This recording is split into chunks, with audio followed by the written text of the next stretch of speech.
So I didn't want to do this. We're actually now live. I will still put the intro right now. I've messed up.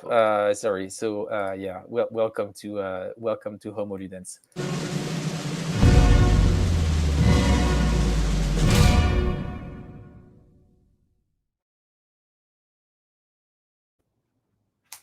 Hi, and welcome to Homo Ludens, the channel History and Board Games. Sorry for the quick mess up, but it's fine. We had the intro, that's okay. And we're here live this Sunday for the finals of Red Flag Over Paris Censorship Tournament 2024. It is the first time that we're doing this tournament, and I would like to thank a few people for making this possible. The first person is Roger McGowan from C3I. So C3I has been sponsoring the tournament, and they are actually sending a couple of copies of their magazine to our two finalists that are here. So that's really cool. And also for you to know, if you don't know, C3I was the magazine that published the censorship variant in their latest issue. I think it was number 37, if I remember correctly, I'm not sure.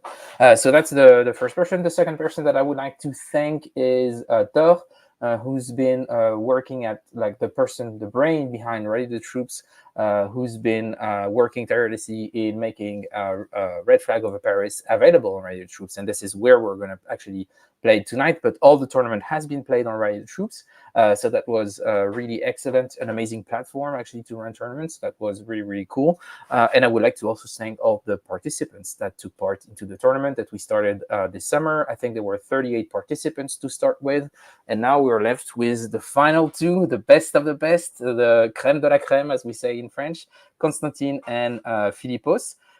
Interestingly, I would say for the quarterfinals, semifinals, so those last 6 games in the tournament, it was 100% commune win, which was quite amazing, especially as the beginning, it was more skewed toward Versailles, and the higher the level went, the more it was skewed toward the commune, which is something that is actually quite interesting that I potentially would like to discuss with Constantine and Philippos at the end of the finals.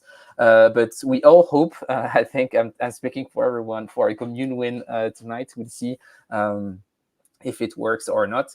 But it should be quite an exciting match. So Constantine, Philippos, I would like to thank both of you for accepting to play this game live, especially as Joe and I are going to make probably a lot of stupid comments. So that's going to be really fun. We're going to have you here in the beginning for a pre-game chat, and then have you back when you were done with your game for a post-game chat and debrief a bit about the tournament. But first of all, I wanted to know a bit more about the two of you, and I would like to start with you, Constantine, and maybe can you briefly present yourself and where you're from and how you discovered the game and all this? Hello to everyone. My English isn't very well, so excuse me for my pronunciation or grammatic mistakes. I am from Russia. I am from Yekaterinburg, former Sverdlovsk, the place where the Tsar Nicholas II was executed. I am a storekeeper in toys shop. I am like history. I'm studying history in university, and that's game. It's very fun and so small, and playing for half an hour. And the theme of the commune, it's a very attractive theme in the former USSR. It was about revolution. It's heavy interesting I'm heavy interested in this theme, and I'm waiting for Russian edition of the game. It will be included the censorship variant. And no, that's all. Any question? Now, I actually have a question because that's something that came up quite a few times. So for those people who don't know, the game is currently being translated in 3 languages. One is French, obviously, because it's happening in France. And the other 2 languages, for a lot of people, is surprising, is Chinese and Russian. So actually, the pre-orders are going to start in a couple of weeks in Russia from Gaga Games. And I think those two countries are probably the two countries that know the most about the Paris Commune in their popular culture and also in their education. And I was wondering, Konstantin, I don't know what age you are and if you went to school during the Soviet Union, but I was wondering if you were taught the history of the Paris Commune at any point during your regular courses in history, either in primary school or higher up. I'm 41 years old, and I was a child when the United States USSR is USSR, broken. USSR is broken, but in popular culture, it's very many things about commune, and the Les Miserables with his person Gavroche. It's a young revolutionary boy. It's very popular in Russian popular culture. And we study stories about commune in the school, in the primary school and in the university. It was a great researchable them because um, in its revolution, and it's one of the event where the Marx speaking about it, and okay. Yeah, no, but that's. I think that provides a bit of context, so that's good to hear, and it's always interesting to hear from people coming from other countries that had other political experiences to see how the commune is actually being taught. For context, in France, it has only been recently added to the curriculum. A few years ago, it was added for high school students, but before that, it was almost never mentioned, or it was just a footnote. So that's actually quite interesting to see that outside of France, other countries actually talked about it a lot more. Just one thing, and I know I just want to mention that because I hear that a few times. Les Miserables is not happening during the Paris Commune. Actually, Les Miserables was written 9 years before the Paris Commune, and it's talking about the 1832 revolution.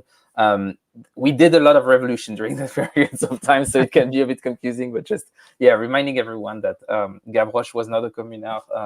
And that's just a tidbit of context, not really important. The author does Okay, it's feature in my the game, though. Yeah, mistake, the author but is in Gavroche the and game. commune is one term. Yeah. And Victor Hugo is in the game as one of the most powerful neutral cards because Victor Hugo was heavily interested and indirectly involved in what was happening in Paris at that time. It was what was called for him the terrible year, where he lost his son. He came back from exile but had to go back again, and was torn about the experience of the Commune. So quite an interesting phase of his life, I would say. And finally, let's go to you, Philippos. So, Philippos, can you briefly introduce yourself and let us know how you discovered the game? Yeah, sure. I'm Greek origin. I studied physics actually in Greece, and during the crisis, I left and ended up in Spain. So I'm living in Granada currently. I've been playing games for long years now, but actually, it was a quite funny story with this one because I had been following your channel for some time. Actually, I had seen some of the videos and so on, so I found them really interesting, especially because it had a more political view of games, let's say, especially of historical games. And then somehow I ended up finding a copy of the game. I picked it up, and it took a few months to realize that it was the same person. So that was quite funny. I got it because I really find the topic very interesting. So in Greece, we do talk. So some circles, let's say, talk a lot about the commune. It's one of the in like the utopian fantasy of anarchist movements as one of the few revolutions with like more anarchist ideals and how it ended. So, there have been quite a few books about it, and I've read a few articles about it and so on. So the topic was really interesting. That time that it was like a short game, I found really fun. So I was hoping to actually teach my girlfriend, which didn't happen. And I'm really, We're all really, disappointed in you, Philippos. yeah, I know. I'm really thankful to Tor because of his amazing implementation. Because, yeah, I think that's where I've played most of the game. Also because of its synchronicity and so on. So it's really, really easy to play, and I mean, there's always someone to play with. So that's really great. Cool. Yeah. And Joe, you have a question? No, I was wondering. So, how did the tournament go for both of you? Did you find that it was particularly challenging? Did you stumble across really good players that you want to give a shout out to? Let's start with you, Konstantin. So, how did the tournament went? It's a very tense tournament. In the semi-final, I think I lost, but mistake from my opponent give me the victory. No, he give me the initiative in the final Oh, in Final and Crisis. final crisis and lost 1 point in the this. But in the other games, it was mm, tense games where no, it was interesting. Good. I have many troubles, nervous, but I'd like to go to final. Okay. Which would you say is the strongest faction, Konstantin? Is it Versailles or the Commune? uh, in my opinion, and the last games, it was common. It has initiative. It's very good. It came last in the round, and it's very powerful. Okay, good to hear. And you, Philippos, how the tournament went so far? I have to say it was really tense. So one of the things I really like about the game is how, I mean, you have to play very, very accurately to hope to win, and be, I don't know, be quite lucky with your cards, with your objective cards. I mean, if you're very unlucky, then there's not much you can do. But yeah, in that sense, it's really, really, really tense, and I especially saw it in the last few games, like at least the semifinals and the quarterfinals. I think I was pretty sure I had lost. Especially, I remember the semifinals. We were in the final crisis. I was kind of thinking I had lost, but yeah, my opponent said, "Ah, well done, congratulations, you won." And I was like, I don't really see how I'm winning yet, but of course he knew his cards, so it was like, I mean, it came down to the really last cards. And I think the quarterfinals, the Commune won just because of the tiebreaker, like the tiebreaker of the tiebreaker. So just Yeah. So the final so tiebreaker. yeah, That's interesting because we in the development of the game, we I think debated that tiebreaker quite a lot, Fred, because we needed that final tiebreaker, and I think we decided in the end to give it to Commune, not because you politically favor the Commune, of course, but rather because we felt at that point the Commune was slightly harder to play. Is that right? Yeah. So the idea is that it was harder to play, and even historically, if Versailles wasn't able to win before, Yeah. like it made sense Yeah. So historically that you would say that it was actually a loss for them. yeah, if they can't completely crush a Commune like they did historically, then Yeah. that still counts as a loss for them. Yeah, exactly. Yeah. That's So that was the idea.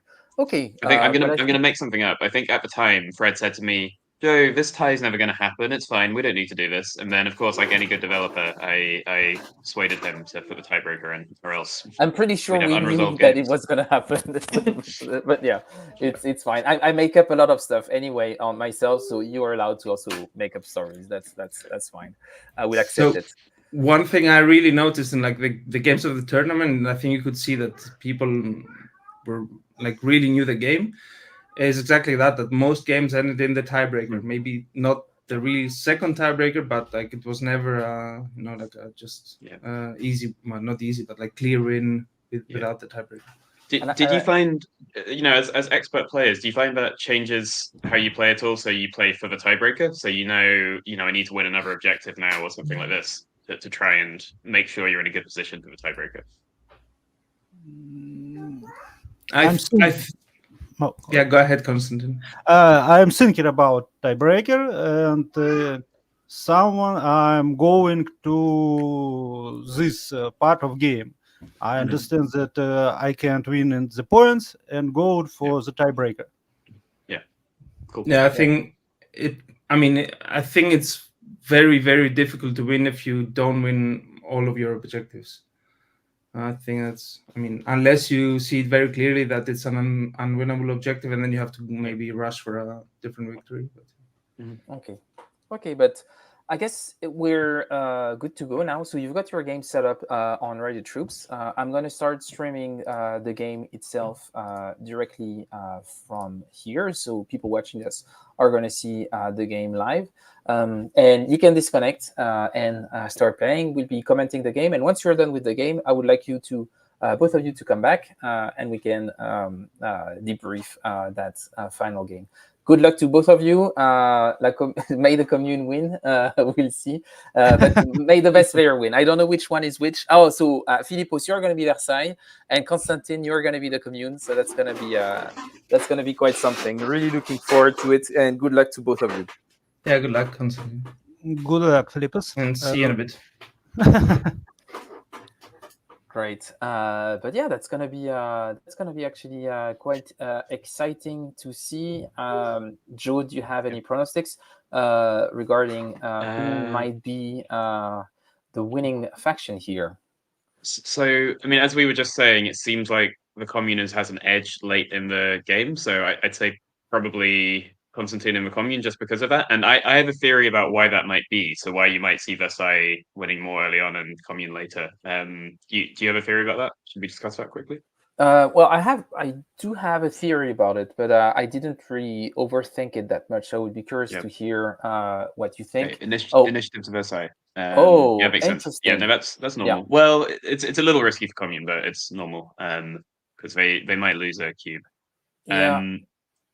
So my theory basically is just that Commune's harder to play, but it might have a higher power ceiling if you play it well, and that's quite a normal thing to see in these kinds of 2-player games, I think. So that's exactly the same thing that I think. And he's starting. So Versailles is starting by censoring Valery Wroblewski. So this is a card. So for those of you who don't know the censorship variant, each player starts with a hand of 5, and they get to discard in initiative order a card. And I think discarding Valery Wroblewski is a great idea. Oh, that's a good one, a good early one. Oh, that's interesting. Okay, that suggests Constantine has a very good hand. Yeah, I think Constantine has is worried about Versailles playing one of these cards. Yeah, potentially. Maybe he has only good Versailles cards, or he has an insane hand. I guess we'll see quite soon. And regarding your points, I think it's the same problem with Robin Hood in Jest, is that I think that the game is pretty balanced, but the learning curve for the commune is actually pretty rough. Okay. And we've got Raoul Rigaud out here, played by Versailles for Ops. And he's going for immediately removed from press. So that's now a Versailles. That's a commune cube out of the game. So that's for risk as commune. If you go second, you lose one of those cubes. It isn't the end of the world to lose one cube, but it's a risk, and that's gone now. And it keeps you in a very weak position here. But he's playing back. He's playing actually Karl Marx for the Ops. He's removing 1 cube from the press and going into Republicans. So this cube in Republicans is safe because he removed the one in the press, and there is no adjacency from the National Assembly. It only goes. It's a nice move. So it's a pretty nice move, actually. And Versailles is now playing General Lullier for military ops, and he's taking good options here on Mont Valérien and 4DC. Also another strong move. Yeah, pretty. He's getting to escalation already. Playing Blankist for the event. Blankist. Yeah, that's a very good event. That's a very good event, actually. Powerful event, Yep. So that means that he's going to be able to absorb 2 losses in the future, and he took all of Paris. Yeah, controls Paris, exactly. That's very good. Pretty solid starting few cards from each of them. Interesting to play the Brassardier now because he's not present anywhere. No, so he's going to be playing for the Ops, which is a bit suboptimal, I would say. Yeah, that's a very nice final crisis card, I'd say. Oh, no, he's actually playing... Oh, interesting. He's actually discarding the Brassardier to play Mac Mount. You know who this is? McMahon, and you're not ready for this. McMahon I'm in ready with for the, this. with the, I with the am ready steel for chair. this. He's actually playing Yeah. McMahon round 1, so this is Yeah. what's happening. But you're Wait a not minute. ready. You're not ready. Yeah. Oh, here he comes! McMahon with the Whoa! steel chair. McMahon round 1 is actually super impressive. So that's a pretty bold option. Okay, that's a bold option. Yeah. Do you think the historical McMahon wanted to do this? Wanted to go in I don't think he earlier would than have. this? I don't think he would He have wasn't had able. done that. The No. army wasn't ready. Yeah. No, the okay. army wasn't ready. So that's a very bold move and a very And risky I guess one. the cost here might be losing the political initiative here. So, because now Versailles is actually commune is potentially. Are we into pivotals? Okay. The commune's got a good chance to grab National Assembly and control both political dimensions now, which is a very strong position for commune. Yeah, but so weak militarily. That's gonna be pretty rough. But then This is again, interesting playing as well, and McMahon yeah, is a bit of a exactly. two-edged sword Yeah. because it can be a Yeah. really bad final crisis. Yeah, I would have. I feel like I Oh, might and have actually, the saved. commune succeeds in its Yeah. objective, which was revolution in the press. So that's actually quite good. So they're ahead on that now, and we have Yeah. Paris. Okay, he had Paris cannons. That's why he took it then to And he can control actually replace in much. any space with it. So that's Yeah. he could actually Interesting. Yeah. Yeah. He could contest Butte Montmartre now. I would. Is it any military or any space? I would have considered taking. Okay. Yeah. Yeah, I would actually. No, yeah, I would have replaced him in Montmartre, I think. But he wanted to secure Maybe. the public opinion. Maybe. It might be. Yeah. It might. Because if he can, if he can hold on political now and completely dominate that, he's in a strong spot. So. And he might improve his player momentum with Paris cannons because he only has. He has 4 cubes left. Oh no, he's going for ops. Interesting. Because he can completely. He's almost wiped out the commune already now. Yeah, he can wipe out the commune, but then again, he doesn't have any resources left. Yeah, but he's going for it. Okay. Yeah. That's big. Look at that.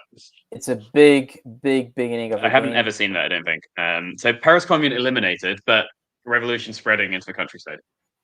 Yeah, so interestingly, so I think the drawback for this, for people watching us, is once you play the Final Crisis card during the game, which is rarely done, it's a very bold move. The problem is that all the cards that you keep in your hand, you're going to have to play them during Final Crisis. You have no room for adjustments. And it can be pretty brutal if you have good card from your opponent coming in. So he's in a strong position now, but it's a bit of a risky one. But then again, very secure He's position. very strong militarily, and he just needs to keep the political score slightly further down than the military score now. The problem as well with doing this early, though, is he only has 3 more military victory points to gain. Right? And he only has he's gaining 2 each round. And he only has 2 cubes left. He only has 3 cubes left. And what I mean is, there's a point at which controlling all the military isn't useful anymore. If you're at 5 military VP, then what's the point? So that it's almost too strong too early. Yeah, that's the thing that I think you're right, because he has potentially 6 points coming in for the remaining 2 turns. Because I don't think that the commune is going to break Final Crisis here. So that means that he's going to potentially make 6 more points, but he only has 3 points left to score. Add to that the fact that he's probably going to take military objectives because he won't take the risk of giving political points to the commune. But if he can hold the commune down just to 4 political VP, then he just wins straight out. If he gets to 5 military communes on 4 political, so if he can just be a little bit clever in political, he could have. That's going to be really hard to block the commune. I agree. I agree. I think it's risky. I would have been tempted to keep that event for Final Crisis. I would say that for round 2, they're probably already thinking about the tiebreaker because of this position on the board. I think there's been a round 2 play. What are we on? I don't think there has been a round 2 play yet. Okay. They are still thinking about. Cool. They're looking at their hands, and initiative has been given to Versailles. Yeah, makes sense. And Versailles is discarding Le Réveil, a really good card to discard because it's a powerful event for it's increased revolutionary momentum. Yeah, it's very good actually. So a really good card to get rid of. That's the problem. It means that if he has cards like this and he has to keep it in his Final Crisis hand, that's going to be brutal potentially. Yeah. One thing I'd be interested. Gets rid of the Figaro. Yeah, which is interesting. The 2 big press cards are for the 2 factions are coming over. Yeah, it's nice and interesting actually. Like we commented on, that you have these 2 finalists here from 2 different countries who have a history of of revolution Yeah. and interest in the Paris Commune for that reason. Like it's a nice cultural kind of outlook for the final, I think. Oh, interesting.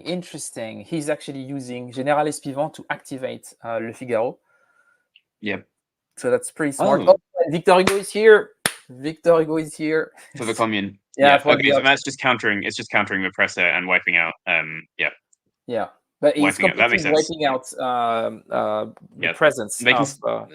they can still come back to royalists, but he's got them really pinned down into royalists. Yeah. And Oh, if they're he can playing get the some Hestage presence. Decree. I don't think they're going to play for the No, event. not for the event. No, That would be yeah, bad. they're playing to get back into royalist. Oh, second 3-ups card. So that's too much. Yeah. Wow. So Commune had 2 3-ups in hand? Yeah, that's powerful. That's very powerful. That's really brutal. Yeah, because I was thinking if the side could have just had a block, block of 3 or 4 cubes in royalists, that could be enough to hold off the Commune there. And actually, the thing is that I might have kept a 3-ups cards as the Commune to actually, as the last play of my hand, play 3-ups in Père Lachaise. Oh yeah. Just to make sure that I actually contested. I'm not. Yeah, I don't know. I wonder if it's even worth doing though, because Versailles is going to cap out at 5 VP almost certainly now on military, definitely. so it's almost not worth it. Another 3-ups. This is but wow. I think they're fighting. I'm pretty sure that's the objective for Versailles. The royalist. His That's objective amazing. might be the royalist, and I think that's probably that could be enough. Actually, winning that objective and holding off control of political there could be enough like for Versailles to win. 2, and then you have the pivotal. It's going to shift to to replace the Tancred. Yeah, so it's completely, and that's the first thing that he's going to do. Public opinion. Yeah. Will he de-escalate? No, he doesn't. He's gonna force nothing is gonna happen.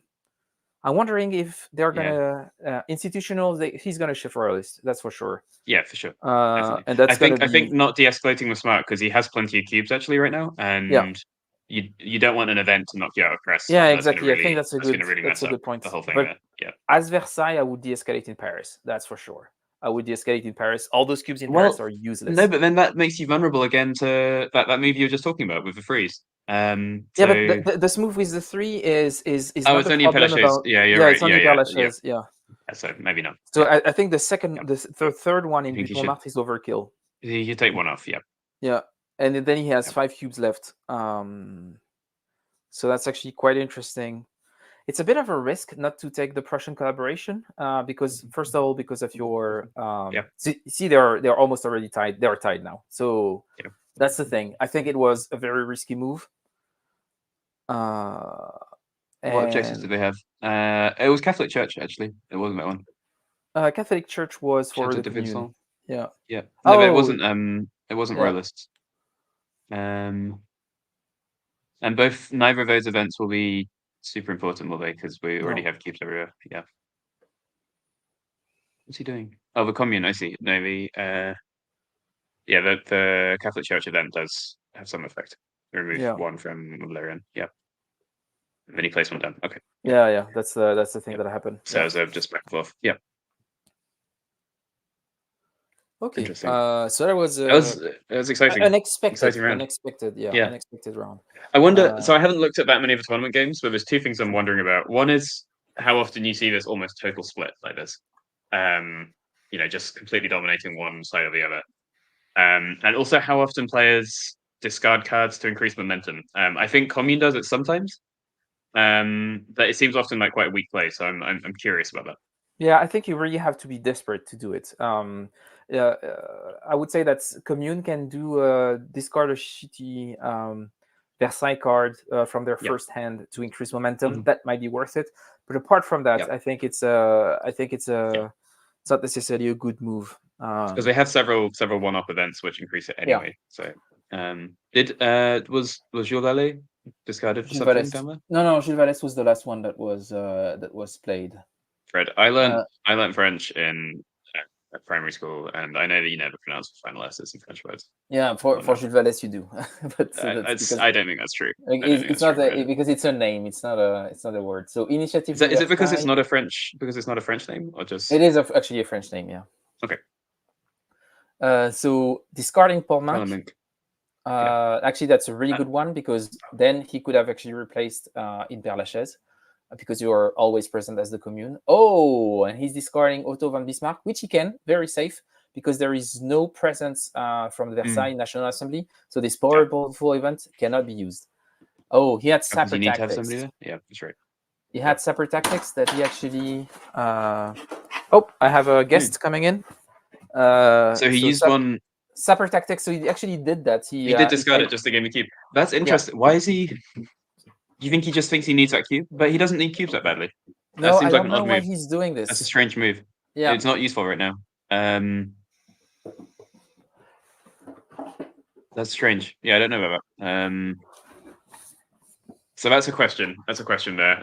So there's a couple of plays we're curious about. One was using MacMahon so early. Yeah, that was the actually other pretty bold. discarding Sapper Tactics for momentum. Well, maybe he didn't want the commune to play it. Yeah. Because you bury a card by doing that, don't you? Sapper Tactics? No, doesn't it's matter. one bury card where your presence. It's just that it has no use as an event. So, I mean, if you don't need the ups, it makes sense just to increase your momentum. But what was the purpose of increasing your momentum now? I'm not sure. Oh, he's going for the 3. That's why. What's he doing? He's going for the additional, because he's thinking that he might lose a victory, a military victory point during Final Crisis. So he actually wants to secure it because the Prussian collaboration victory point comes at the end of the game. So even point, I see. Yeah. So I think he's going for that. Yeah. That would make a lot of sense. I don't know. I'm not sure about that. Because I don't think he's going to lose, because he's gaining at least one military from forts, probably. And the bonus that he's giving about the extra cube in public opinion, he doesn't care about. Like, I mean, he's never gonna he's never like. Yeah, I'm curious. Yeah. Yeah, I'm not sure about it, because I feel like at this point, what you need to do is you need to win your objective and deny the opponent their objective. Basically, that's where we're at in this round. And that's quite hard to do, but he's trying to guess where it might be. Jules Favre? Okay, so he had the event for that. Oh, and now okay, so he's got the collaboration. Eugène Proto for the. Yeah, that's overkill, I think. But okay, so it was Jules Favre to go into the pool and to Republicans, and then Eugène Proto to remove. Yeah. Yeah, Eugène Proto for the events. So 3 ups points in institutional spaces to actually secure it, but I'm not sure that was necessary. Like, yeah. The thing is that, like, with 1 additional cube in Père Lachaise, you would have contested the. That doesn't matter. It doesn't matter though, because he's not going to gain a military VP from doing that. No, he's not. But then he's ready. He's ready to actually. Yeah, I don't know. I don't think denying Paris to militaries to Versailles is that important at this point.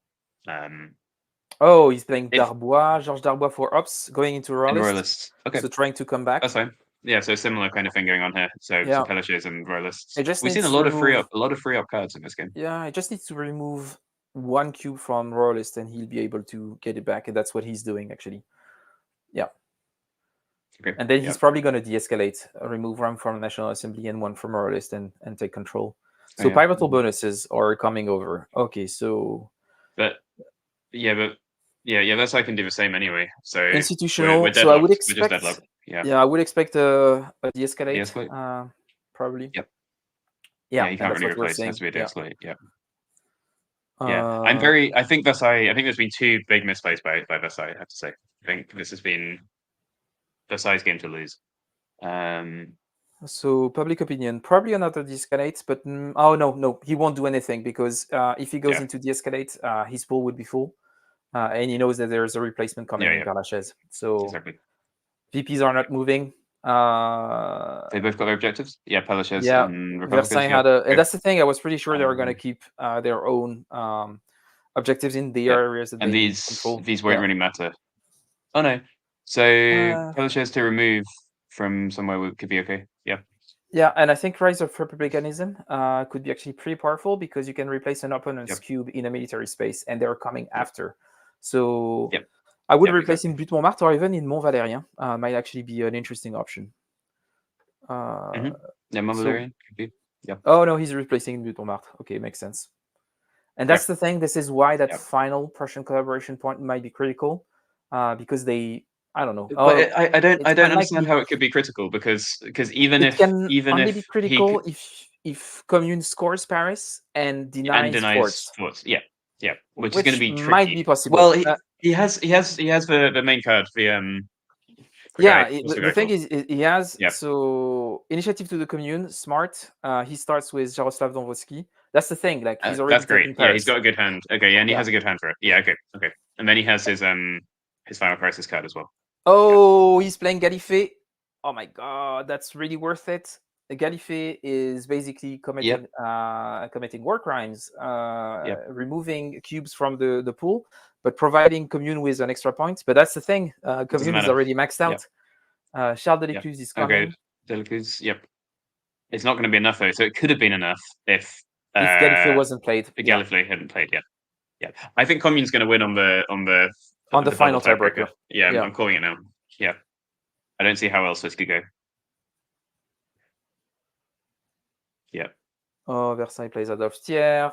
He gets that final point, the one that he was worried about. So that's but it doesn't matter. And he's got all those doesn't cubes matter which he's not anymore. using. It's wasteful. Yeah. Les Cantiniers are coming over. Oh, and so... he get them back. He gets a removed back. Nice. Paris That's is very coming. good.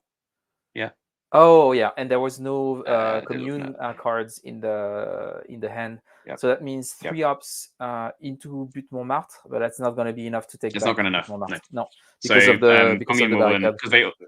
Commune will win on the final. I think they have the same number of objectives, right? Yeah, they do.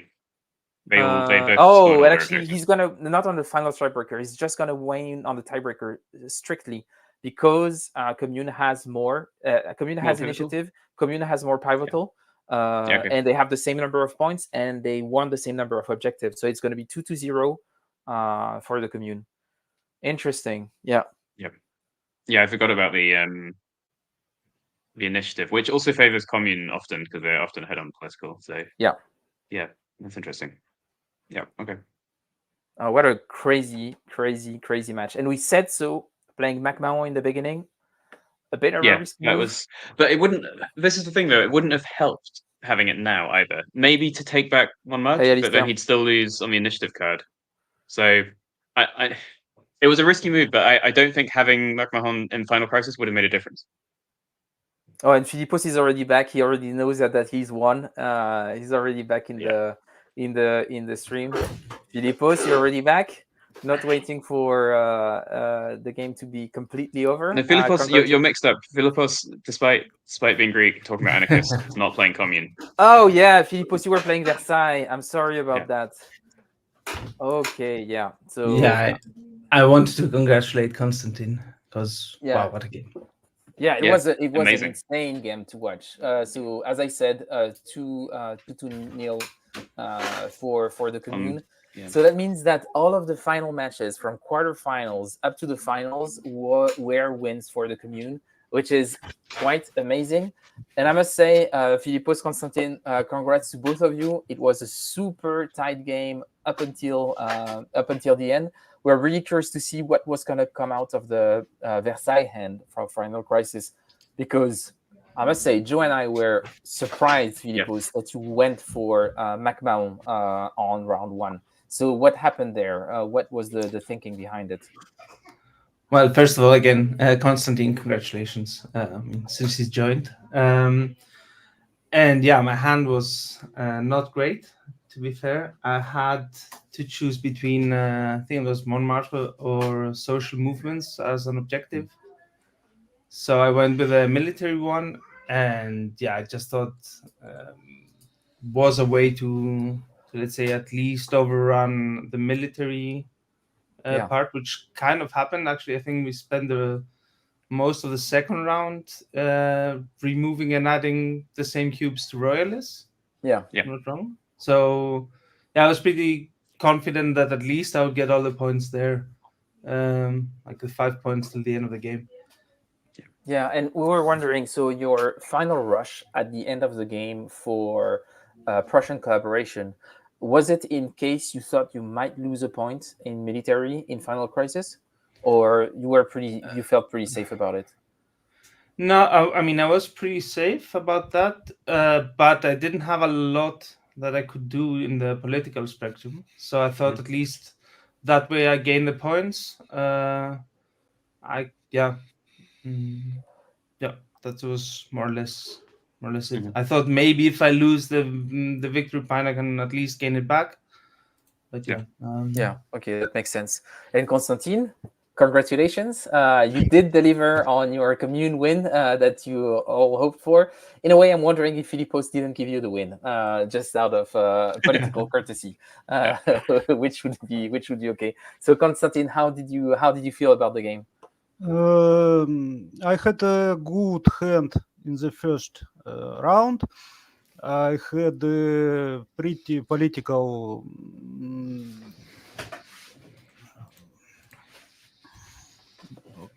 events. Yeah. I have pretty objective, and when I'm going to political, I I can get everyone. I think about play Delacluse in the first round to remove Yeah. to place my cube in Père Lachaise for Putem Armator. But I think that in press I must have some cubes and go to political. It was, in my opinion, the play what about commune leadership in the game. Uh, Go for politics and then wait for final crisis and Mm. take in tiebreaker. I lose in military and in tiebreaker I win without some troubles. Yeah, and it was actually quite fun to see you come back into Paris. Do you think that if Gallifrey hadn't been played, you actually could have contested also forts, or what was your plan there? No, I'm think about place equipment Buteman matter. I think that maybe the objective was this place, but the opponent may to play with me and have another military objective. So I don't want to risk and play in political. Hmm. Mhm. Okay, And interesting. I take my cards for the final crisis in the military sphere. Mhm. Yep. Okay. Yep. Makes sense. But yeah, I was just maybe more generally curious about. So I guess that both of you have been playing Red Flag over Paris before the censorship variant was available. I was wondering if you felt the game strategy or the gameplay overall changed with the introduction of those new cards and the new sequence. Maybe we can start with you, Philippos. What were your thoughts about the integration of the censorship variant? I think that the new sequence is definitely great. I really enjoy it. I think before it allowed for. I mean, to be fair, I hadn't played so much before, but yeah, I played quite a bit. But yeah, my feeling was that you added or you removed a bit of lag in the card draw. Like before, if your cards were not great, then that was it. You had to just suffer with it. And now at least you have this extra margin of, I mean, some extra decision and so on. And I feel some of the cards have. So one comes to mind, the one that you, I mean, before you had Le Cantiniere, where you could Yeah. just recover 2 cubes as the commune. Now there is another one where again you can do that. So I had the feeling that this kind of maybe reduced a bit the danger you had as the commune of running out of cubes. So now you had 2 cards where you could at least recover some. But yeah, and to be fair, I really like the ones where you can have a powerful event sacrificing victory points. That's adds another layer of strategy as well. Yeah, so there is this new card, Jean-Baptiste Clément, who's the author of the song Le Temps des Cerises, that also lets you take 2 cubes from cubes removed from play back into political spaces. And it's true that it makes it maybe a bit less punishing. And it's true that before that, there was a big strategy for Versailles to just completely obliterate the resources from the commune, which was maybe a bit rough. It was nice to have at least like some chances for the commune player to bring some back. It doesn't completely prevent that strategy from being actually quite effective, but still it gives you options that might be interesting. It was interesting to see Gallifet that you played. So Gallifet, who's removing cubes actually directly for Versailles, directly from the commune out of play, which is also balancing the fact that Jean-Baptiste Clément is now in the game. You actually have a card from Versailles that removes cube directly out of play. And it was really interesting because the way you played it, you waited for the commune player to be maxed out on political VP, and you were like, well, now I can do war crimes because they are maxed out on politics. So that's actually completely fine, which was quite interesting. So that was pretty cool to see it played like that. And you, Constantine, what are your thoughts regarding the censorship variant, the new cards, and the new sequence of play? It's good add-on, and he decreased the luck, and he gains one more strategy option about discard in the censorship phase, because it gains some for non-initiative player. He can pick up this card and play, and this is very balanced. Yeah. Yeah, I completely agree on that as well, because before there was pretty much no reason why you would keep the initiative, I think. Yeah. I mean, if you could, you just prefer to play last. And now you have this extra incentive of, okay, I'm gonna keep it because I have a, let's say, strategy to do something, but I also have the chance to pick up a card at the opponent. And actually, we saw you, Philippos, during the game taking benefit of that with the commune discarding Le Figaro and you activating it straight away. So there was a decision space here that is quite interesting. It makes it more interesting for the initiative player to go first, because you have one more card available to you from the discard. So that was also nice to see. So I'm pretty happy that we could actually see this happen during your game. But yeah, that was really exciting. And I thought you both played extremely well. It was an action-packed game. Joe and I really struggled to actually follow up with the commentary because it was really moving along very fast. I was wondering, Joe, are you surprised by the level of play, or what do you think about the final?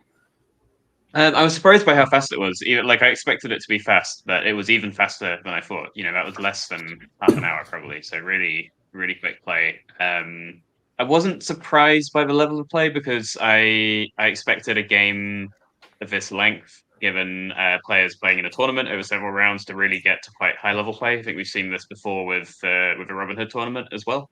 So I think there's a real opportunity with short games like this that you can get really quite good at it. But it was really nice to see good players playing so fast like that. That's a really kind of fun thing to see. I guess it's easier to play fast on Rally the Troops as well. So I guess a question for the players today would be whether you play that fast in person, whether you enjoy playing that fast, or whether you prefer to play slower sometimes. But it is a good feature of the game, I think, that it can be played fairly fast. It's good to play fast. I enjoy this. It's a fast game. There is many options, but it's not brain difficult. You can take one option and do for round all of you things. Yeah, I agree. I mean, playing on Rally the Troops, it just makes it much faster because you don't really have to calculate a lot of things, right? Especially like the modifiers in removing cubes in like the military space, which is a bit more nuanced, let's say. Things like this, it's just really fast to do so. Yeah, it's not nuanced; it's inelegant. So that's a bad mechanic. But yeah. But I have to say I like the difference between like politics and military, so that I really find really interesting.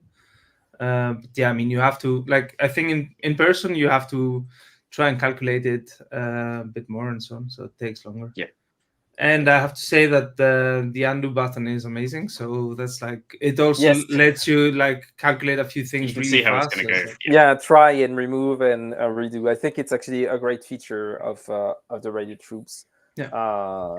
thing, and I know I use this feature a lot when I'm playing and then Abyss. Sometimes I'm thinking, oh, do I want to do this or that? Then I try something and remove it, or maybe even more in Pax Pamir. Actually, I use it quite a lot. Oh, yeah. The undo button. It's a nice thing to actually see what are my different options. Sometimes when things interaction between cards become a bit much, but yeah, it was really impressive. I was actually also surprised by the how fast the game went, and that was a good surprise.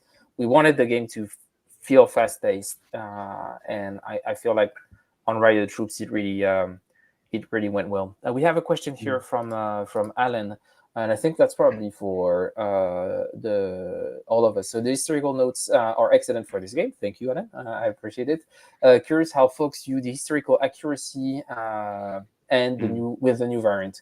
Actually, that's an interesting point. I might have an idea on this, but maybe I will let um, maybe the players first. If you have any opinions regarding uh, does the variant add some historicity or not, in your opinion, or it just improves the gameplay? So, Constantine, I don't know if you have an opinion on this. I think that this game is very accuracy. It's more game than simulation, of course, and he may be expanded by some new rules or cards or places. It's like a constructor, in my opinion, and maybe expanded in some ways. Yeah, makes sense. And you, Philippos, any thoughts on this? yeah, I mean, um, yeah, I think the idea of how, I mean, as like censorship, right? So you eliminate some potential events and so on. I think it might add a bit of historical accuracy. So yeah, in that sense, yeah. To be fair, I have to say that I really enjoyed. I mean the historical notes and the context, but in the game itself, I think it really boils down to a very abstract. Yeah, I mean, to some extent, very abstract or like very tactical thinking of how to place cubes and so on. So yeah, it's, for me it creates like two different worlds, let's say. I mean, Yeah. afterwards, if I think about the events and try to make a narrative, then it kind of fits back together. Yeah, yeah. But at the moment, it's just like a very like, yeah, really But analytical in the end, right? I think it It makes was sense, especially when you're doing competitive play. Like when you're competitive play in a tournament, you're really not thinking about the narrative at all. And I think it is a game that lends itself pretty well to competitive play, and it's easy to lose track of the narrative because in the end, you're right. A lot of mechanics are actually pretty abstract, even if I try to justify them for historical reason. And as Constantine says, it falls more on the game end than the simulation end. So I think that makes a lot of sense. Joe, you were about to say something. Yeah, I mean, yeah, that's all true. I think that's right. But it was nice for us watching the game to be able to think a bit more about the history while watching it, because we weren't having to think about the gameplay decisions. And that it wasn't necessarily historical accuracy, but we could interpret the events that were happening with a kind of historical lens, and that was quite a fun exercise to do. I thought while we were doing the commentary. And Alistair, I know why you're asking the question, and that's pretty cheeky of you. And the bibliography is decent because I'm a young designer. I have to justify my work, so I have a bibliography in my designer notes. Be careful. I've heard some Americans say, "Be careful." In the bibliography, Karl Marx is and Lenin is cited, so just be aware if you're sensitive to to this. But I think that both of them actually have some pretty interesting point of views on how the commune unfolded. Uh, and regarding myself, I would say that I don't necessarily think that the censorship variant adds historicity to back to Alan's question.